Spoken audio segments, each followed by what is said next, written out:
você está no Evangelho da Cruz. De olho no texto de hoje, nós iremos estudar a segunda epístola de João. E se pudéssemos resumir esta epístola em uma frase, poderíamos dizer que ela está falando sobre o amor e a verdade caminham juntos. Essa epístola foi escrita para a senhora eleita e os seus filhos, possivelmente uma igreja localizada na Ásia Menor. Foi escrita com o propósito de exortar a igreja a viver na verdade e no amor de Cristo, mesmo com a aparição de falsos mestres. Fala sobre a importância do amor e da verdade para a igreja. Foi escrita a fim de combater os falsos mestres e os falsos ensinos que surgiram no meio da igreja. Então, pega logo a tua Bíblia, um caderninho para fazer anotações e vamos lá saber o que João está dizendo aqui.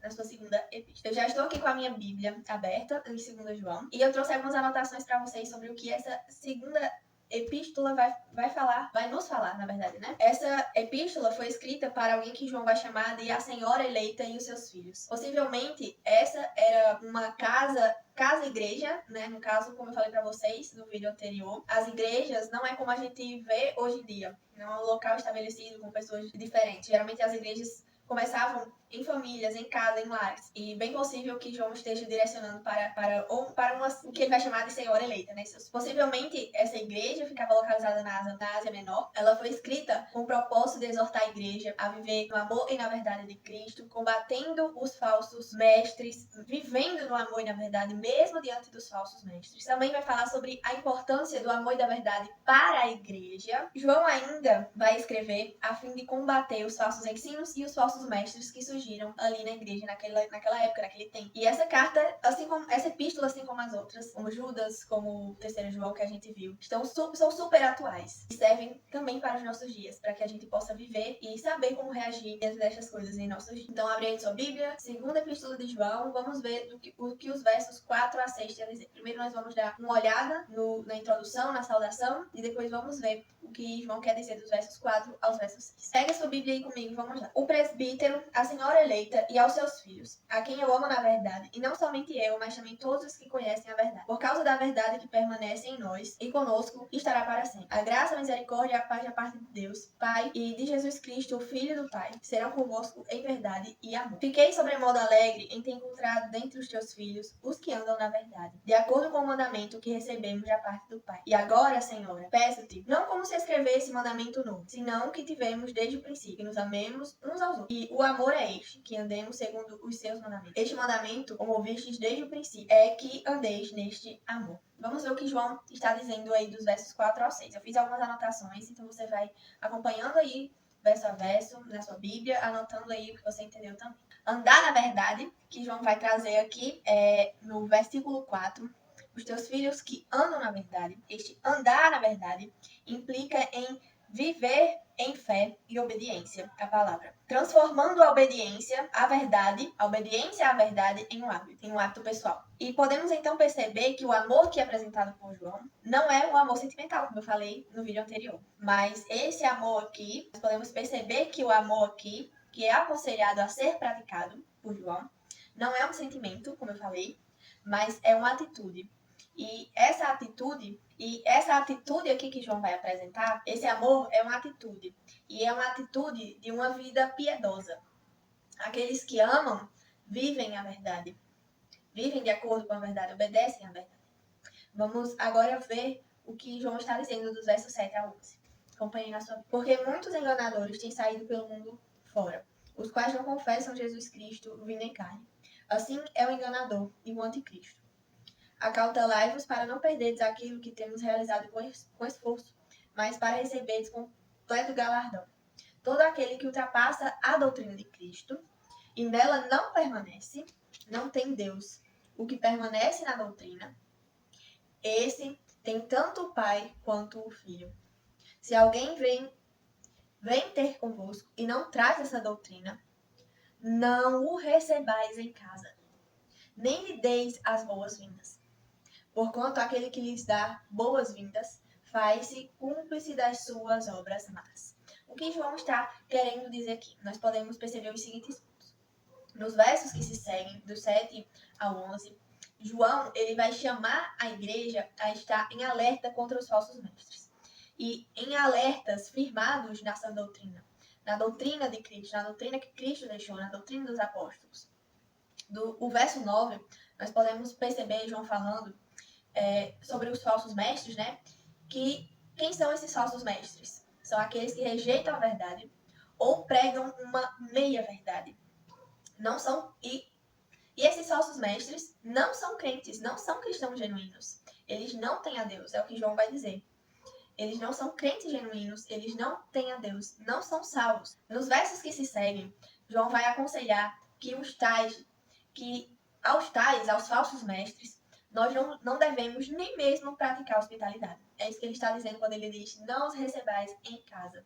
Não devemos nem mesmo praticar hospitalidade para com esses tais. Não devemos nem mesmo recebê-los em casa. Não devemos financiar. Não devemos saudar essas pessoas como se fossem irmãos, como se fossem adotados em Cristo. João vai dizer que eles não são. Ou seja, o que João está dizendo aqui é que nós não devemos dizer uma bênção aos falsos mestres. Não deve ser dados a eles nem mesmo a paz, a graça e a paz, oferecer nem mesmo a graça e a paz do nosso Senhor. Por quê? Porque não são crentes genuínos. E se eles não são crentes genuínos, por que deveríamos nos associar a eles? Deveríamos, então, segundo o conselho de João, nos desvincular totalmente desses. Deveríamos nos desvincular desses homens, não concedendo nenhum benefício ou saudação, nenhuma bênção, nenhuma paz, nenhuma graça. Devemos ser hospitaleiros somente com aqueles que propagam a verdade, é o que João vai estar aconselhando aqui. Somente com aqueles que pregam, que vivem, que se submetem à verdade, é que devemos oferecer hospitalidade. João ainda vai dizer que oferecer hospitalidade a esses falsos mestres contribui para a propagação de suas heresias. Então, não devemos apoiá-los, financiá-los, recebê-los.